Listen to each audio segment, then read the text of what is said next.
मित्रों, आज सभी डिप्टी कमिश्नर्स के साथ लंबी एक मीटिंग हुई है। 2 सेशंस में इस मीटिंग को किया गया। प्रातःकाल 11 बजे से लेकर के और लगभग 2:30 बजे तक हमारे चीफ सेक्रेटरी महोदय ने कुछ इश्यूज़ के ऊपर उनसे बात की और 3 बजे से और अभी 6 बजे तक मेरे साथ भी उन लोगों का बैठना हुआ। वैसे तो हर 3 महीने में हम लोग डीसीज़ को बुलाते हैं और समसामयिक विषयों के ऊपर चर्चा करते हैं। आज भी 11-12 इश्यूज़ ऐसे थे जिनके ऊपर फीडबैक लिया गया है। कुछ नई योजनाएं वो उनको बताई गई हैं और क्योंकि डिप्टी कमिश्नर ज़िले का एक ऐसा प्रथम अधिकारी होता है कि जब सारी बातें उनके माध्यम से करवाना और फीडबैक लेना ये हमारा प्राइम काम है।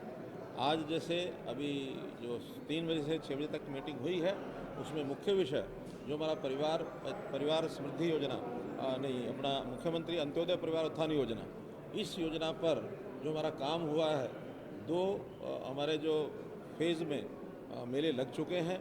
तीसरे फेज़ को इसी महीने हमने शुरू करना है। जो 2 फेज़ के रिजल्ट्स हैं उसकी समीक्षा की गई है, क्योंकि कई हिस्सों में वो काम करना पड़ता है। मेले लगाना, परिवारों की पहचान करना और डिपार्टमेंट्स के माध्यम से उनको योजनाएं बताना, उसको अप्रूव करना, फिर बैंक से उनकी सहायता करवाना, बैंक्स के माध्यम से कितने लोगों को लोन मिलेगा, फिर उन्होंने डिसबर्समेंट और डिसबर्समेंट के बाद भी वो लोग अपना उचित काम कर सकें, तो ऐसे डिपार्टमेंट की ओर से उनके ऊपर एक ऐसी टीम, संरक्षकों की टीम हम लगाते हैं ताकि जिस काम के लिए किसी व्यक्ति ने पैसा लिया है उसका ठीक उपयोग करे और अपनी आय बढ़ाए। तो इस सारे पर कंप्रिहेंसिव विचार हमने किया है और इसका लाभ हमको मिल रहा है। जो 1 लाख का हमने टारगेट किया था, उसमें से लगभग 50,000 परिवार पिछले 2 बार के जो हमारे मेले लगे हैं उसके अंदर चिन्हित किया गया है, जिनको ये लाभ दिलाया जाएगा। अगला जो फेज़ है इस महीने की 10 तारीख से उसको तीसरे फेज़ को हम शुरू करेंगे ताकि ये तीसरा फेज़ भी महीने के अंत तक पूरा हो सके। इसी प्रकार से जो अन्य विषय उसके अंदर हमारे जो डीसीज़ और एसपीज़ मिलकर के जो एक अपना अधिकार को जिस प्रकार से वो प्राप्त किए हुए हैं, वो है आर्म्स लाइसेंस की पॉलिसी। तो आर्म्स लाइसेंस के बारे में अभी तक कोई निश्चित पॉलिसी नहीं है। वो एक डिस्क्रेशन के ऊपर है कि किसको आर्म्स लाइसेंस देना, किसको नहीं देना। उसके लिए एक पॉलिसी बनाई गई है और उस पॉलिसी के आधार के ऊपर 1 जुलाई से ऑनलाइन जिसको भी अप्लाई करना होगा, किसी ने नया लाइसेंस लेना है, किसी ने न्यू करवाना है, या कईयों के कईयों के पिताजी और परिवार के जो बड़े लोग उनके नाम से जो लाइसेंस होते हैं, आगे नाम ट्रांसफ़र कराना होता है। तो ऐसी कौन कौन सी कैटेगरी है जिसकी आवश्यकता ज़्यादा है, अननेसेसरी लाइसेंस ना दिए जाएँ, लेकिन जिसको आवश्यकता है उसको वो लाइसेंस अवश्य दिए जाएँ। तो इस प्रकार की एक पॉलिसी भी ये हमने बनाई है। ऐसे ही हाँ, एक प्रधानमंत्री जी ने जो पानी के नाते से अमृत सरोवर योजना ये जो बनाई थी, इसमें हर ज़िले के 75 तालाब इनको चिन्हित करके उसके ऊपर काम करना शुरू किया है और हमारा टारगेट है कि उसमें काफ़ी खुदाई का काम खास करके वो तो 15 जुलाई तक पूरा हो जाएगा।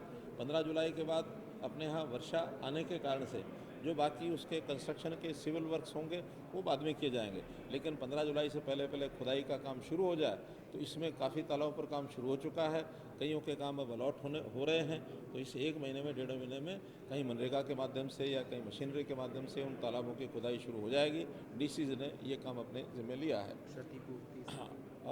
एक जो फसल के बोने के बाद कई प्रकार के जो ऐसी प्राकृतिक आपदाएं आती हैं उससे फसल का नुकसान होता है।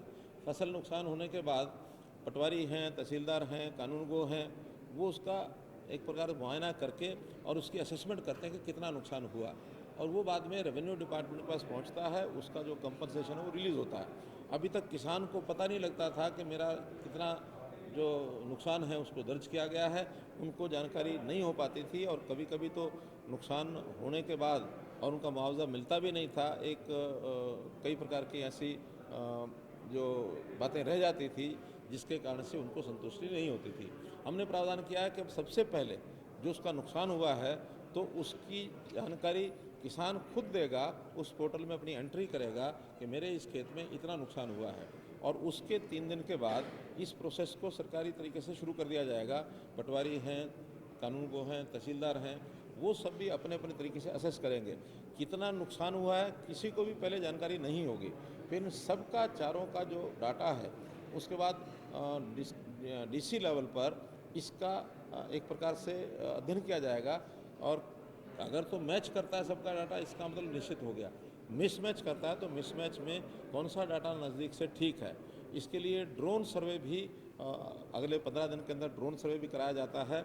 और बाद में फसल कितनी वो मंडी में बेचता है, प्रोक्योरमेंट के नाते से अगर उस मंडी में उसकी फसल उस प्रकार से कम आती है तो निश्चित रूप से नुकसान हुआ।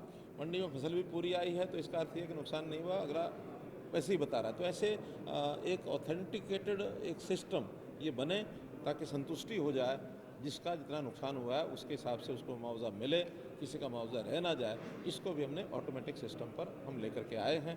तो मोटे रूप से ये सब विषय आज चर्चा की है। ये कहना चाहिए कि एक रूटीन की हमारी बैठक, जिसमें फीडबैक लेना, नई योजना उनको बताना और सफलतापूर्वक आगे बढ़ सकें, इस प्रकार से हमने आज ये सारी बातें की।